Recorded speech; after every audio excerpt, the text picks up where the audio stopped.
네, 반갑습니다. 많이 더우시죠?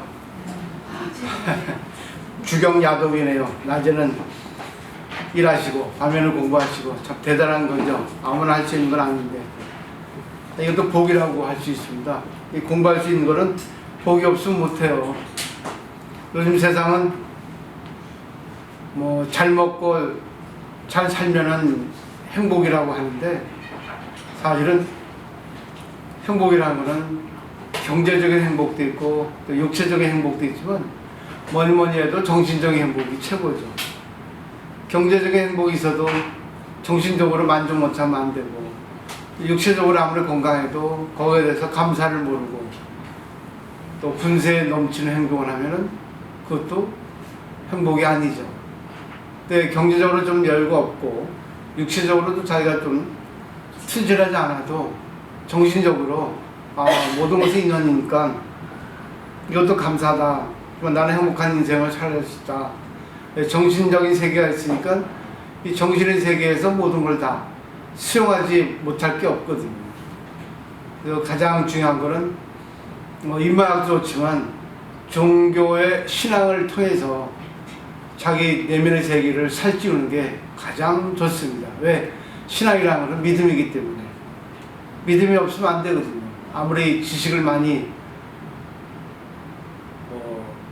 익혀도 자기가 그걸 믿지 않으면 머리로만 알면 그것이 성립이 안 되니까 그렇습니다. 오늘 증도가 마지막 제 33강입니다. 마찬가지로 3번 같이 읽어보고요. 공부해 보도록 하겠습니다. 가사천륜 정상선이라도 가령 3바퀴가 머리를 지나가 산산조각이 난다 하더라도 정의 원명 종불실이라 내가 깨달은 정과 해는 원명에서 마침내 잃지 않도다. 일간행 월가열 이연정 해가 차갑게 되고 달이 뜨겁게 되는 그런 세상이 온다 하더라도 중마불능 괴진설이라 문마곤이는 능히 진리의 설법을 능히 무너뜨리지 못할 것이다. 상가쟁령 만진도라 코끼리의 수레를 메어 위풍당당하게 길을 가는데 수당랑 능거철가 어떤 당랑이가 그 길을 막을 수 있겠는가. 대상분류 어토경이요 큰 코끼리는 토끼의 길에 놀지 않고 대오불구 오소졸이라 크게 깨달은 사람은 작은 절개에 구애받지 않는다.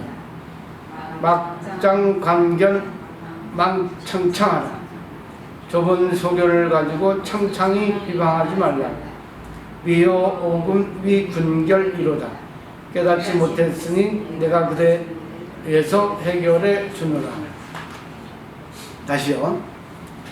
가사천륜 정상선이라도 가령 3바퀴가 머리를 지나가 산산조각이 난다 하더라도 정의 원명 종불실이라 내가 깨달은 정과 해는 원명에서 마침내 잃지 않도다.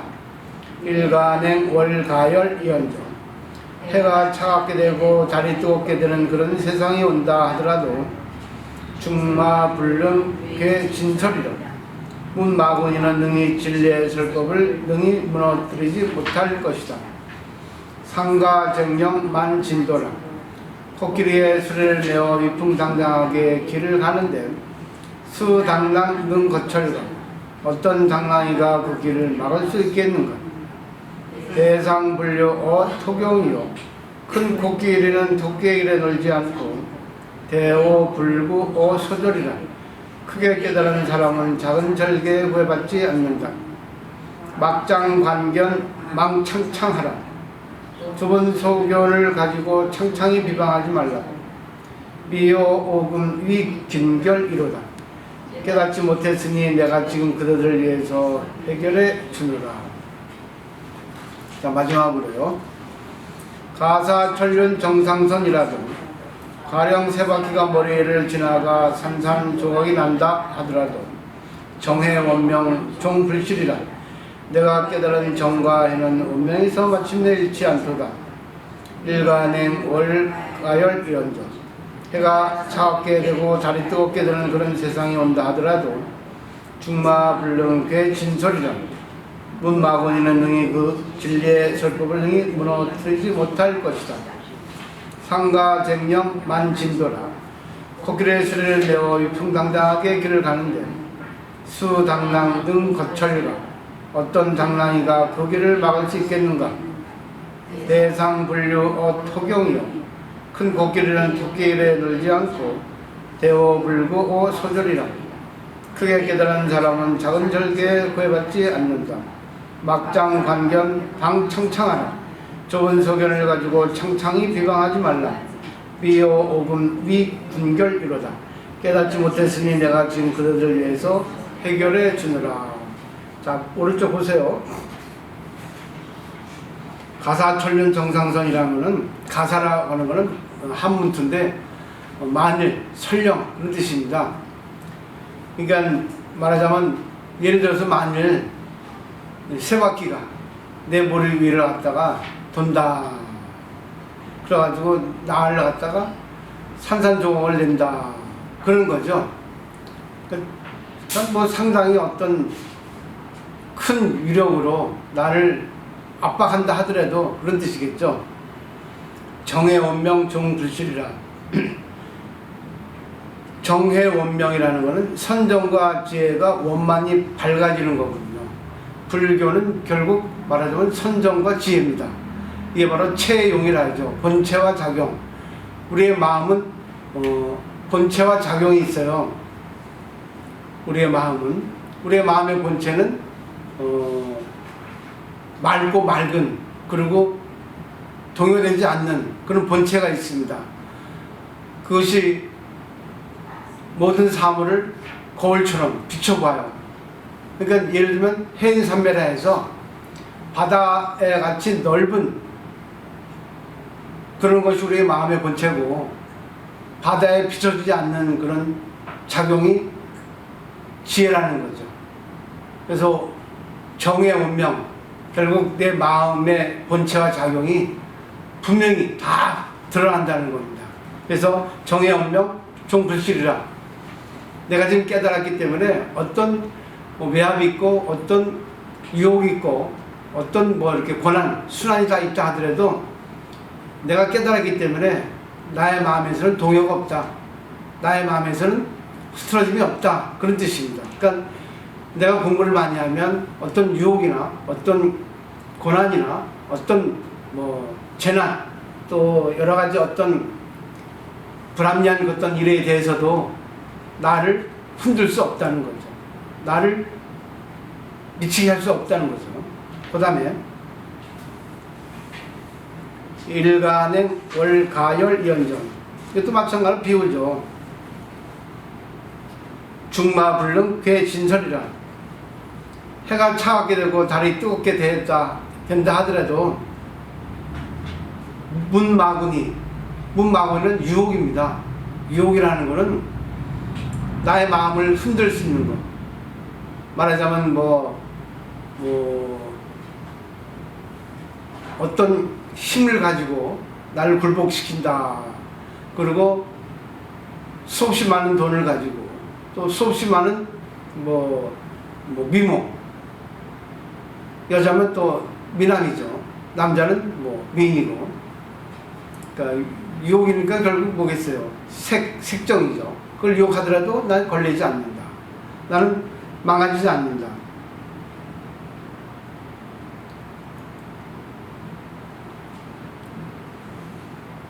진리의 설법을 능히 부서지지 못한다는 것은 진리의 설법을 내가 다 깨달았기 때문에 부처님 가르침을 통해서 그 진리의 설법이 나의 마음속에 들어있다. 결국 말과 글은 바깥 세계에 있다 하더라도 그것이 내 마음속에 들어와서 바깥 세계하고 안의 세계 내 마음하고 하나가 되었다. 그렇기 때문에 어떤 세계, 어떤 경우가 와도 나를 휘두를 수는 없다. 그런 뜻이죠.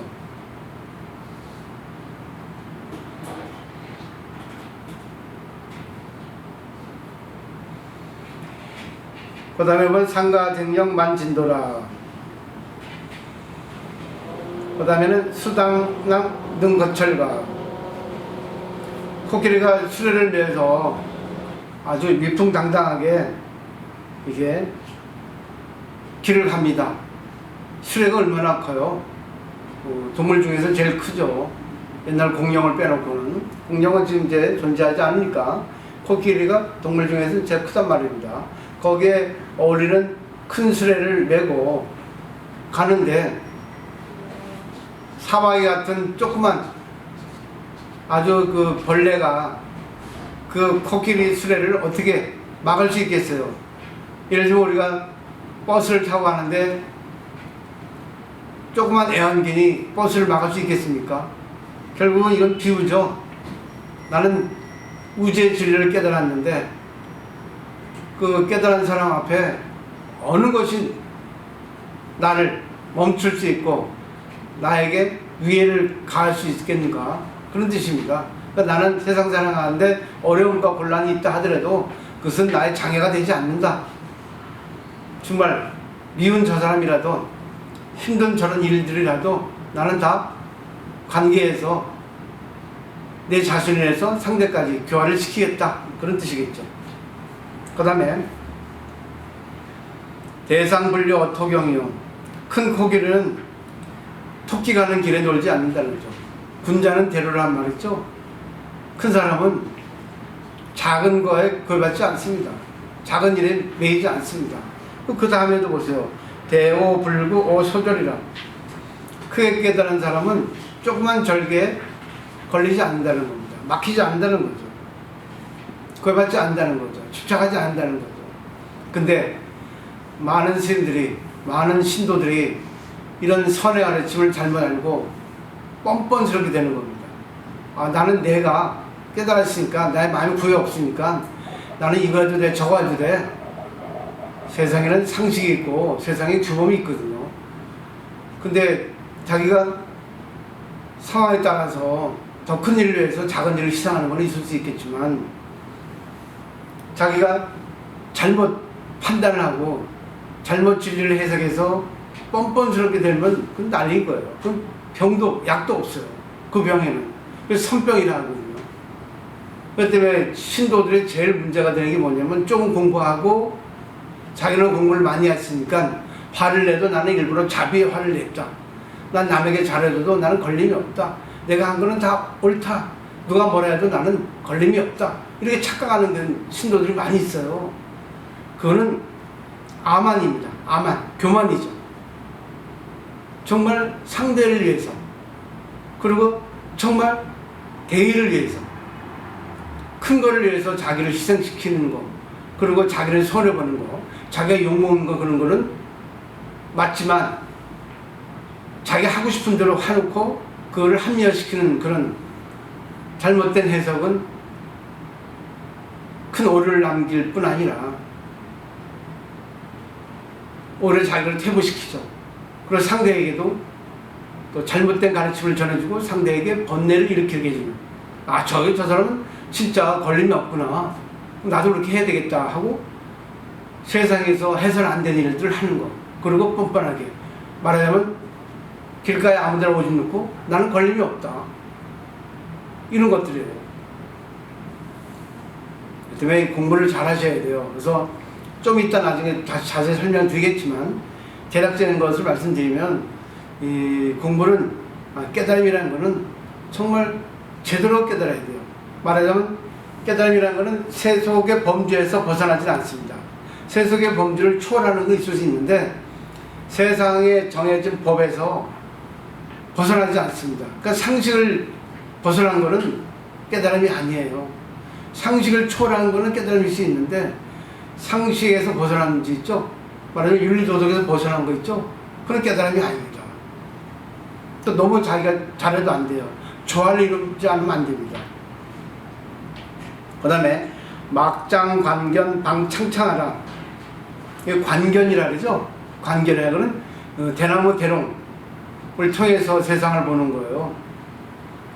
옛날에 학교에서 대나무 대롱을 눈에 붙이고 축구를 했어요. 생각을 해보세요. 대나무 대롱 있죠? 그러니까 말하자면 빨대를 이렇게 하고 축을 했습니다. 이렇게 축을 하는데 결국은 이 눈앞만 보이잖아요. 그죠? 요 보이는 곳이 조금밖에 안 되잖아요. 그러니까 축구는 넓은 운동장에서 11명이 하는 경기란 말이죠.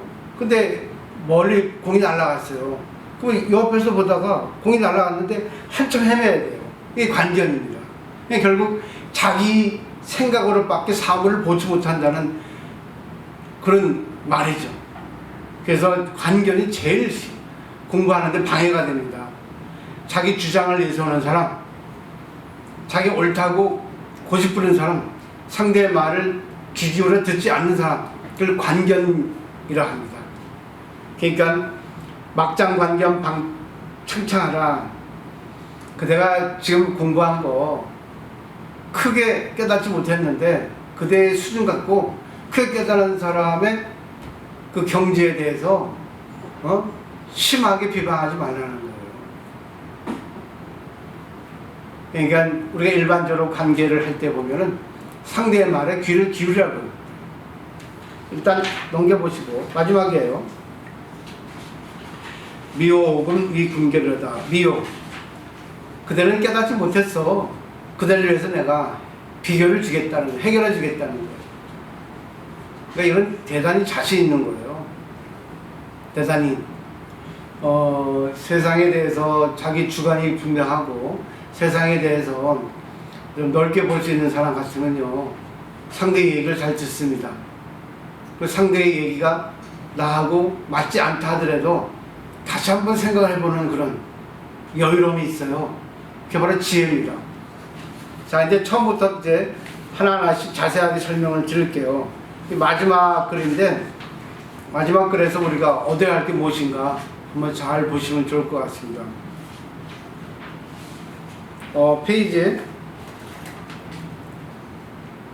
357페이지 보세요. 원문하고 번역 있는 것만 보고 설명을 드릴게요. 그러지만 쭉 연결되기 때문에 맥락을 짚을 수 있습니다. 가사 천년 정상선이라도 가량 세 바퀴가 머리를 지나가 산산조각이 난다 하더라도, 그러니까 이건 예를 드는 거죠. 설사 어떤 위해를 가지고 어떤 사건이 생겨가지고 나를 죽인다 하더라도 그런 뜻입니다. 그런다 하더라도 내가 깨달은 선정과 지혜의 밝은 그것은 없앨 수 없다는 겁니다. 당신들이 아무리 나한테 어떻게 해봐라, 내가 동요되겠는가? 내 깨달은 경지에 있어서 내가 물러날 수 있겠는가? 거기서 내가 산실 없앨 수 있겠는가? 왜? 내 마음과 깨달음은 내 마음과 우주는 하나이기 때문에 도저히 이거는 어떻게 할 수가 없다. 우리 그러잖아요. 당신이 나의 몸을 살 수 있다 하더라도 나의 마음은 살 수 없다. 그런 뜻이죠. 쉽게 얘기한다면 당신이 나에게 돈으로 굴복하고 또 위협적으로 나에게 육체적으로 제재를 가한다 하더라도 나의 마음은 뺏어갈 수 없습니다. 그 뜻입니다. 그게 바로 절개에 있는 사람이죠. 그죠? 자기 인생에 있어 주관이 분명한 사람입니다.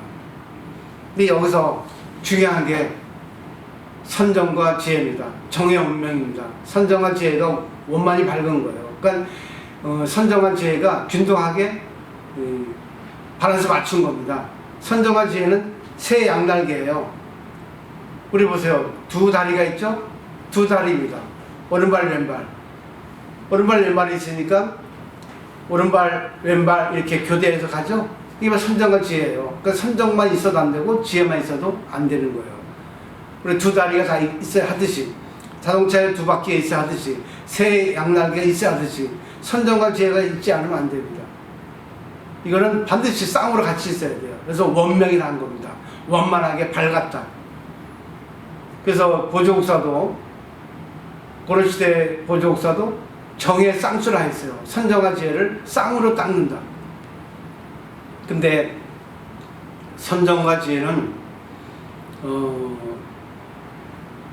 우리 마음의 바탕과 마음의 작용이라는 말씀을 드렸죠. 그 마음의 바탕은 선정이에요. 우리 마음의 바탕은 선정, 말하자면 바닷물 그 자체예요. 근데 바닷물에 파도가 일면은 사물이 비춰지지 않잖아요. 근데 바닷물이 잔잔하면은 어떤 사물도 다 비출 수 있죠.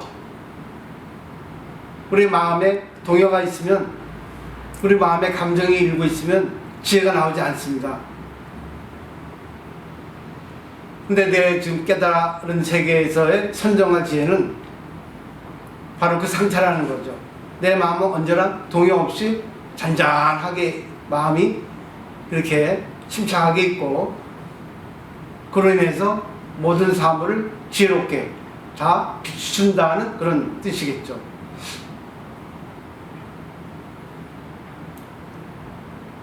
근데 선정이 먼저냐 지혜가 먼저냐, 그는 순서가 없어요.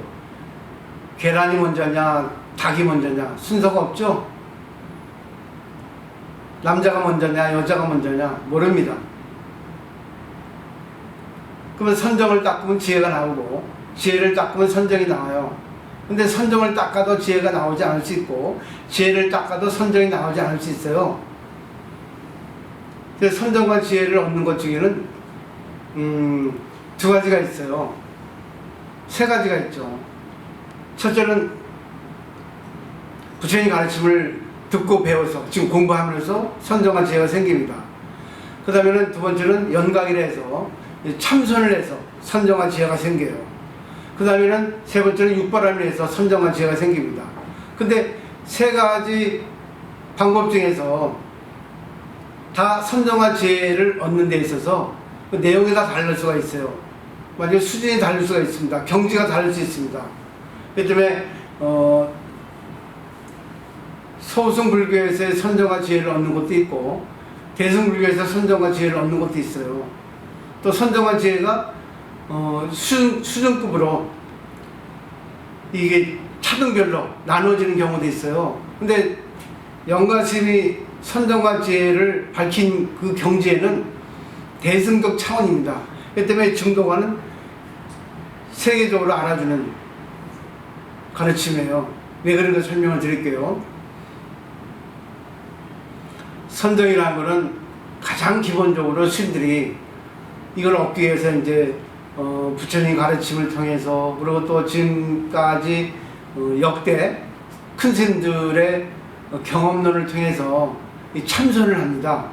이 참선을 하면은 마음이 정신 집중돼서 마음이 통일돼요. 그럼 첫 번째 우리가 현재의식이라고 인식할 수 있는 범위의 의식이 있어요. 저거는 뭐다, 이거는 뭐다 하는 거 있죠? 그죠? 내가 모든 걸 인식할 수 있는 세계가 있잖아요. 근데 그것이 통일되면 이제 첫 번째 단계가 이제 무의식 세계로 들어갑니다. 잠재의식 세계가. 그럼 잠재의식 세계 들어가면 내가 인식하지 못했던 세계까지 들어가요. 내가 몰랐던 세계까지 들어갑니다. 그게 잠재의식이에요. 그리고 무의식적으로 쑥 나오는 것들이 있죠. 나도 모르게 욕을 했다는 거, 아니면 나도 모르게 어떤 이상한 마음의 세계가 나왔다든가, 그건 내가 인식하지 못했던 건데 나온 적이 있죠. 근데 잠재에서 나왔던 거예요. 옛날에 경험했던 게. 그러니까 첫 번째가 무의식 세계, 잠재의식 세계에 들어가는데, 그러게 되면 뭐예요? 내 온 마음의 세계가, 그러니까 우리 마음에 있는 모든 인식적인 세계가 하나가 되는 겁니다. 근데 거기까지 돼서도 안 돼요. 그 다음에는 뭐예요? 영성의 세계라 하죠. 신령스러운 세계가 있습니다. 이게 단계별이라 그래요. 근데 어떤 학자들은 영성의 세계가 불성의 세계다 하는 학자도 있고, 아니다, 더 한 단계 내려가야지만 불성의 세계다 하는 경우도 있어요. 그러니까 첫 번째 우리가 현재의식에서 참선해야지 하지, 의식적으로 하지 않습니까? 마음을 이렇게 내려놓잖아요. 아니면 하나의 대상에 집중해서 우리 마음을 안정시키죠. 심호흡하면서 의식을 밝히죠. 그럼 무의식 세계 들어가요. 잠재의식 세계. 근데 그 세계에서 좀 더 들어가면 영성의 세계, 신령설 세계를 들어갑니다. 또 한 단계 들어가면 불성의 세계. 그게 마지막이에요. 이 불성의 세계까지, 영성의 세계는 좋아요. 거기까지 가야지만이 이 영가스님이 깨달은 선정과 지혜가 원명한 세계에 도달하는 겁니다. 근데 이거는 참선을 통해서 들어가는데, 임재의연 스님이 말씀하셨듯이 참선을 통해서 깨닫는 사람은 일계 반계라 했어요. 1000명이 참선을 합니다. 근데 거기서 깨달은 사람은 1명이나 2분의 1명, 반명밖에 없다는 거예요. 그만큼 참선을 통해서 깨닫는 원명, 정의 원명의 세계는 어렵다는 거예요. 그만큼. 그래서 그 참선을 통하지 않고 선정과 지혜를 얻는 세계가 또 있습니다. 뭔지 아세요? 기도입니다. 기도 삼매. 관세음보살, 관세음보살, 지장보살, 지장보살. 이것도 자기가 정근이죠. 관세음보살. 입으로 대명하면서 마음으로 생각하면서 관세음보살과 하나 되는 거예요. 타성일편을 하거든요. 결국 뭐예요? 내가 의식을 해서 관세음보살을 입으로 외우고 관세음보살을 마음으로 생각해서 계속 의식적으로 하다 보는데 나중에 뭐예요? 무의식적으로 되는 겁니다. 우리 일하다 보면 무의식적으로 일을 하게 되죠. 내가 이걸 해야 되는데 하면서 할 때가 있는데 하다 보면 뭐예요? 나도 모르게 막 움직이고 하는 거예요. 우리 화장실 가더라도 내가 화장실 가야 되는데 가지만 나도 모르게 화장실 갔다 오고도 내가 화장실 갔다 왔나 이런 경우 있죠. 그게 바로 무의식 세계입니다. 말하자면 이제 이숙된 세계. 예? 어느 정도 수준 높은 세계죠. 그 저절로 하는 거예요. 그 한 단계 또 올라가면 이제 영성의 세계, 신령의 세계가 나오거든요. 그때가 되면 이제 뭐예요? 모든 게 다 환히 비춰지는 거예요. 그리고 모든 걸 다 좋게 표현을 하는 거예요. 또 하나, 이 선정과 지혜는 어디에 있냐면 육바람에 있습니다. 결국 선정과 지혜는 육바람에 있는데 다섯 번째, 여섯 번째 있어요. 육바람의 첫 번째 보시, 지계, 인욕, 정진, 선정, 지혜입니다. 결국 다섯 번째, 여섯 번째는 결과예요. 선정과 지혜를 얻기 위해서는 보시를 해야 됩니다. 그리고 뭐예요? 지계, 인욕, 정진, 이 네 가지 하면은 선정과 지혜는 저절로 생기는 거예요. 오늘 또 보살님께서 옥수수 삶아 오셨잖아요. 이게 보시거든요. 근데 잘 보려고 갖고 오시지 아니잖아요. 나를 위해서. 그죠? 우리 도반을 위해서 가져오신 거죠. 그게 바로 보시거든요. 그러면 우리를 기쁘게 해주려고. 아니, 기쁘게 해준다는 마음 없이 기쁘게 해주는 것이 바로 보시예요. 내가 대우를 받자, 내가 존경을 받자 하는 마음이 그게 아니라 무조건 상대를 위해서, 상대를 위한다는 마음 없이 위하는 거. 상대를 위한다는 마음이 있어도 상대를 위한다는 마음을 잊어버리는 그런 마음. 그게 바로 보시라는 거예요. 주관 객관이 끊어진 거예요. 남편한테 잘해주는데 남편한테 내가 대가를 바라기 위해서 해주는 게 아니고 하다 보니까 남편을 위해서 오로지. 그게 바로 보시거든요. 두 번째 지계는 뭐냐? 보시했던 생각을 잊어버리는 거예요. 내가 옥수수 삶았는데 너 다음에 나한테 찐빵 안 사면 넌 알아서 해. 옥수수 더블로 사줘. 이거는 보시가 아닙니다. 그 조건이잖아요. 그죠? 맞죠? 근데 이런 분들은요, 벌써 이게 얼굴이 달라져요. 그래서 인덕이 쌓입니다. 이게 덕이 풍겨 나오는 거예요. 부처님 뒤에 후광이 있죠. 부처님 뒤에 이렇게 빛이 있잖아요. 결국은 육바람이라 해서 그렇습니다. 선정과 지혜가 원만히 밝아서 그런 거예요. 항상 뭐예요? 남에게 빛을 주는 거예요. 지혜 광명, 자비 광명을 주는 겁니다. 그 두 번째 지혜는 뭐예요? 내가 보시한 걸 잊어버리는 거예요. 대가를 바라지 않는 무조건적인, 무조건이야. 박상철은 무조건 조건 없이, 전제 없이 오로지 상대를 위해서.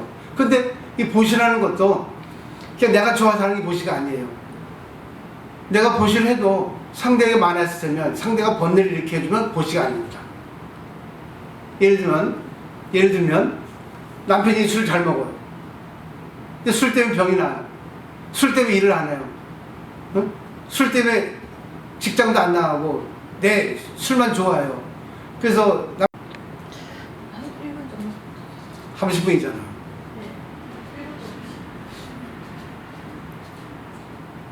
그 육바람의 이 순서가 아주 중요합니다. 보시. 이제 아시겠죠? 그러니까 결국 우리 대승 불자들의 기본은 우리가 덕을 닦아야 하는 거는 보시예요. 꼭 보시는 물건을만 주는 거 아니거든요. 정신적인 것도. 그리고 또 육체적인 거. 내가 상대에게 내 육체를 덜어서 해주는 것도 있고. 그리고 경제적인 거. 그 저번에 우리 보살님이 내가 하기 싫은 말도 상대를 해서 해주는 것도 보십니다. 상대를 위해서. 근데 내가 상대에게 꼭 해줘야 되는데 상대가 들으면 기분 나쁘다 생각할 거 있죠. 그래서 못하는 경우 있잖아요. 내 체면이 구겨지고 또 나를 싫어할까봐. 근데 상대를 위해서 해줘야겠다. 이것도 보십니다. 그때 보시라는 게 참 어려워요. 그래서 보시 다음에 두 번째가 지게입니다. 왜? 보시하는 거를 잊어버려라. 보시하는 씨앗을 땅에 뿌리고 흙이라고 하는 잊어버린 왜 흙을 덮어라 그래요. 맞죠? 그러니까 보시하는 씨앗을 뿌리고 흙으로 덮어라. 그리고 잊어버리라 그럽니다. 지게는 바로 그 뜻이에요. 세 번째는 뭐예요? 인용하라. 인용하라는 건 결국 뭐예요? 상대가 나한테 피해를 주는 것도 참고, 내가 남에게 싫은 소리 하는 것도 참아라. 그리고 내가 남에게 해주고 싶어도 해줘서는 안 될 때도 참아라. 그러니까 보시하는 것을 적절하게 잘 알아서 해라 하는 것이 바로 인욕입니다. 그래서 보시, 지게, 인욕. 그 다음에 네 번째 뭐예요? 정진.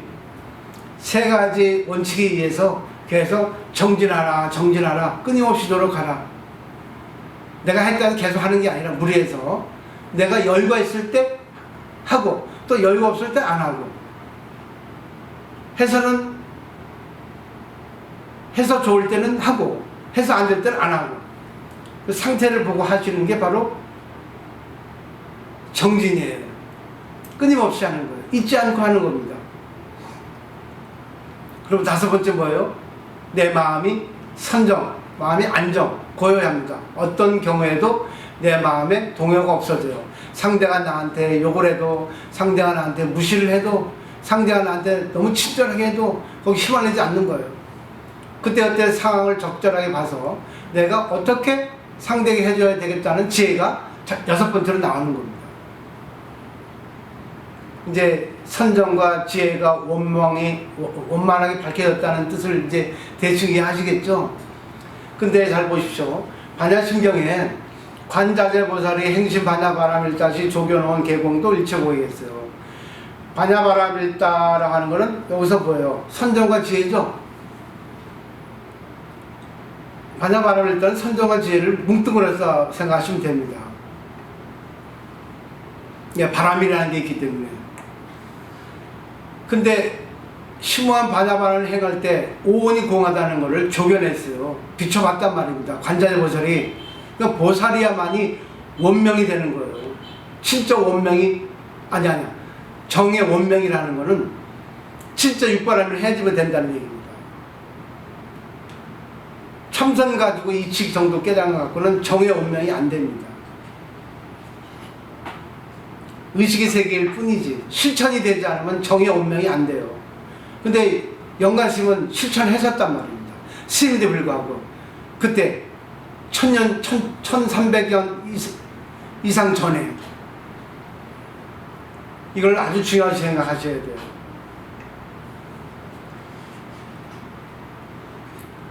공이라는 건 뭐예요? 이 세상의 모든 건 공입니다. 공이라는 것은 다른 말로 평등이에요. 나 너 다 평등입니다. 결국 우리 이 세상은 차별의 세계죠. 남자 여자 이쁘다 밉다 잘났다 못났다 성질스럽다 성질 좋다, 차별의 세계죠. 겉으로 보이는 세계는. 근데 공통분모 다 인간이에요. 또 그 안에 공통분모는 뭐예요? 다 우주의 이론입니다. 그러니까 우주의 이론은 뭐예요? 절대 평등의 세계에 입각해서 사물을 보면은 공이 보인다는 거예요. 결국 뭐예요? 평등 속의 차별을 아는 게 공입니다. 차별 속에 공을 아는 것이 공이에요. 차별 속에 평등을 아는 게 공이라는 거죠. 그렇기 때문에 관자재보살이 사리자이 뭡니까? 색불이공 공불이색 색즉시공 공즉색이죠. 색불이공은 색이 그대로 공이다. 차별의 색이 그대로 뭐예요? 평등이다. 근데 또 평등의 공이 차별의 색으로 변한다. 또 색즉시공 공즉색, 색이 그대로 공이다. 공이 그대로 또 색이다. 그러니까 차별과 평등이 번갈아 오는데 이거를 잘 보면은 평등과 차별 속에 있는 이 세계에서의 모든 현상을 잘 볼 수 있는 게 공을 제대로 알았다는 거죠. 그러면 반야바라밀이 이루어지는 거예요. 여기까지 설명을 해드릴게요. 대략적으로 이제 머리는 이해되죠? 머리를 이해되는 거는 시작입니다. 머리를 이해되죠, 공이? 근데 마음에서 이해가 돼야 돼요. 왜냐? 내가 좋아하는 친구가 있습니다. 좋죠? 색이죠?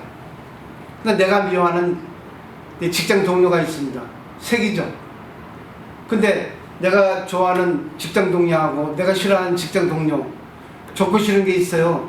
근데 어떻게 다 똑같이 다 공이라고 봐? 실체 없다. 어떻게 다 똑같이 좋다고 봐?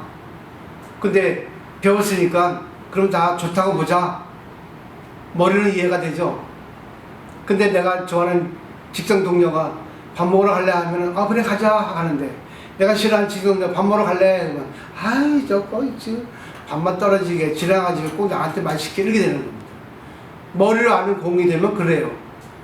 근데 마음으로까지 아는 공은, 그래 현상은 미워도 그래 오늘의 인연이구나, 그래 가자.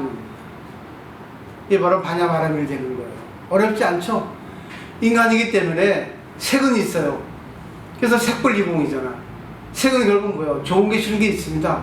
좋은 게 싫은 게 있는데 그때의 차별의 세계, 이걸 분별해서 그냥 평등의 세계, 공동 공모의 세계, 결국 뭐예요? 공의 세계, 실체가 없는 세계, 내 잣대를 없애는 거예요. 그럼 미운 사람, 이쁜 사람이 있어도 미운 사람, 이쁜 사람은 결국 내 잣대잖아요. 나하고 관계했기 때문에. 그걸 없애니까 뭐예요? 다 좋은 사람이야. 다 뭐 0이에요. 제로입니다. 그리고 그때 인연 따라서, 상황 따라서 싫어도 해야 할 건 하고, 좋아도 해서는 안 될 때는 안 해야 됩니다.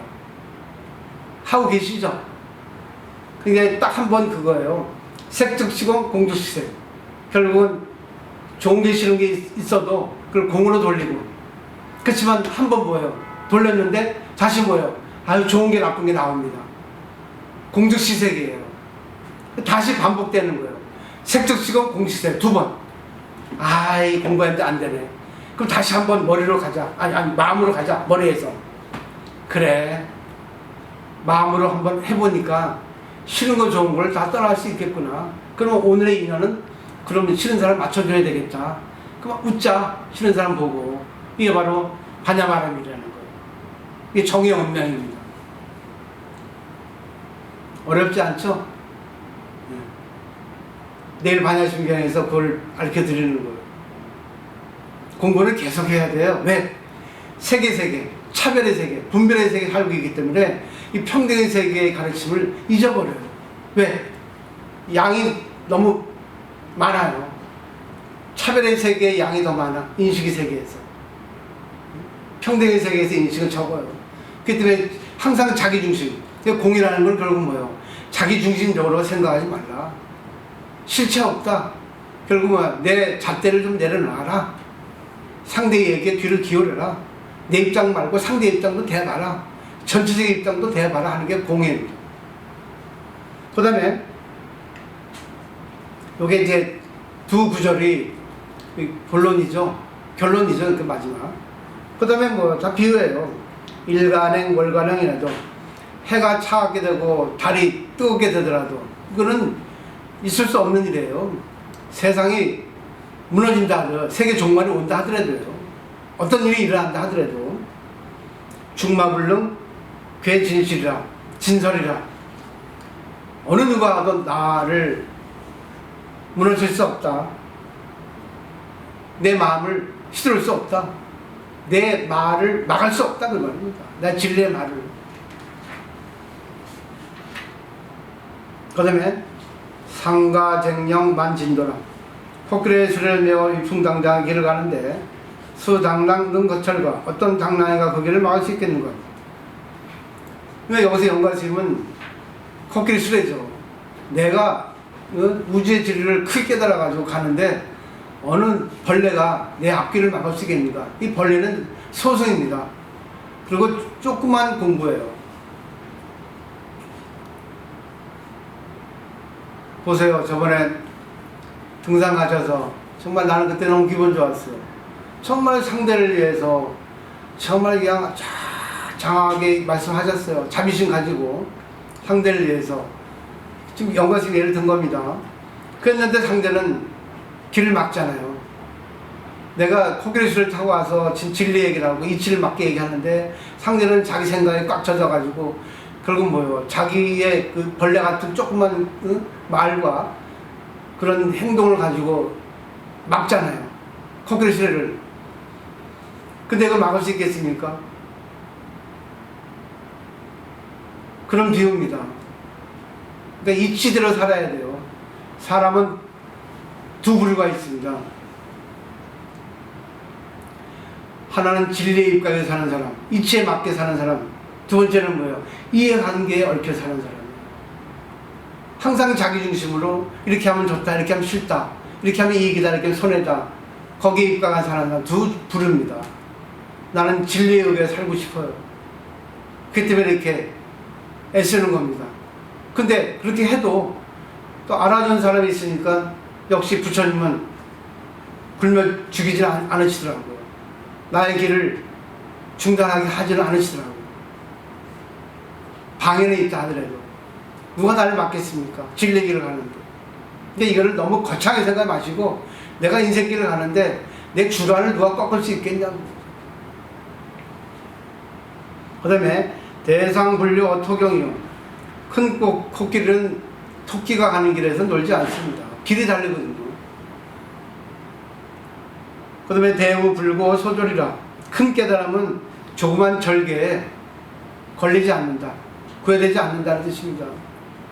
그러니까 조그만 거엔 걸림이 없다. 상대가 날 싫어해도 내 말을 듣지 않아도 관계없이 나는 깨달은 진리를 다 상대로 해서 얘기해준다. 그때 영가스님 얘기지만 영가스님은 출가스님인데도 어머니하고 누님을 모시고 살았거든요.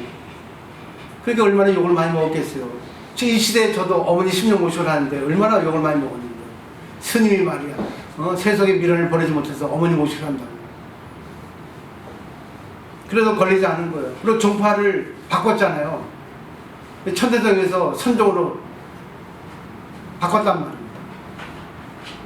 근데 그 구인하지 않아요. 나도 지금도 내가 지금 조희종 스님이지만 내가 기독교 만나서 기독교의 더 불교보다 더 큰 진리, 위대한 진리가 있으면 저를 개종합니다. 근데 없어요. 그 다음에 막장관견 방창창하라. 당신의 깨닫지 못하고 조금 공부한 소견, 좁은 소견을 가지고 창창이라는 건 창해, 크다는 뜻이거든요. 그러니까 크게, 심하게, 너무 나를 비방하지 마라. 비방하지 마라. 왜? 당신을 깨닫지 못했기 때문에 내가 깨달을 수 있는 비결을 마지막에 뭐요? 미오, 오금 미균결이로다 했어요. 그대는 깨닫지 못했기 때문에 내가 지금 그대를 위해서 비결을, 해결을 해주겠다고. 저도 이런 마음이에요. 네, 나는 이론을 알죠. 내가 실제로 마음까지는 안 됐지만 또 불교 공부를 많이 했기 때문에 이론을 알고 있단 말입니다. 그리고 저는 보살님들과 같이 이렇게 그 길을 가는 거예요. 도반으로서. 그래서 공부한 게 얼마나 많은지 몰라요. 13년 전에 알고 계시던 노보살님이 계셨는데 오늘 오셨어요. 어머니하고 친했는데 저보고 왜 이렇게 늙었냐고 못 알아봤다 하더라고요. 처음 볼 때. 옛날에는 그냥 동안이었는데 지금은 완전 할아버지 같다 그러대요. 근데 한 시간 얘기 나누고 나서는 그때 얼굴이 좀 나왔다고 그러더라고요. 보세요. 포교에서 많이 짝짝짝 늙었습니다. 많은 여성들에게 시달림을 당해서 한 여성한테 시달림 당한 게 아니라 이 여자한테 치고 저 신도한테 치고 와가지고 완전히 뭐냐 나 돈 좀 냈으니까 내 하시원 들어라. 내 갑질하는 거 좀 받아라. 보살들 많거든요. 그렇지만 그러지 않은 보살이 적지만 그 공부를 제대로 하고 있는 보살들로 인해서 내가 지금 에너지를 충전하고 있는 겁니다. 너무나 많은 사람들이 저를 힘들게 해요. 근데 그 덕분에 공부가 됐습니다. 얼굴은 바싹 늙었지만 할아버지 되고 이제 눈도 막 찌그러지고 그랬는데 예, 보살님 덕분에 제가 공부를 많이 했고 공부를 더 하고 싶고 포교를 더 열심히 하고 싶은 그런 심정이에요. 오늘 마지막인데 정리하면 이 정의 원명이라는 것은 육바람일 결국은 뭐예요? 보시라는 겁니다. 보시라는 것은 나도 좋고 상대도 좋고 또 내가 하는 말, 내가 주는 물건, 내가 하는 행동이 일치가 돼야 돼요. 삼위일체가 돼야 됩니다. 근데 내가 욕을 해도 상대를 위해서 했으면 되는 거예요. 그래서 보시를 하고 했다는 생각을 지워버리는 거예요. 내가 상대에게 밥을 사줘도 밥을 사줬다는 생각을 지워버리는 겁니다. 오직 상대를 위해서. 상대가 진짜 도움이 됐다면 그게 결국은 육바라밀은 세상의 입각에서 세상에 맞는 세상을 초월한 그런 수행법이라는 거예요. 그래서 선이라는 것은 어렵지가 않습니다. 저는 그렇게 생각을 해요. 오늘 여기까지입니다. 질문 있습니까? 마지막인데. 마치도록 하겠습니다.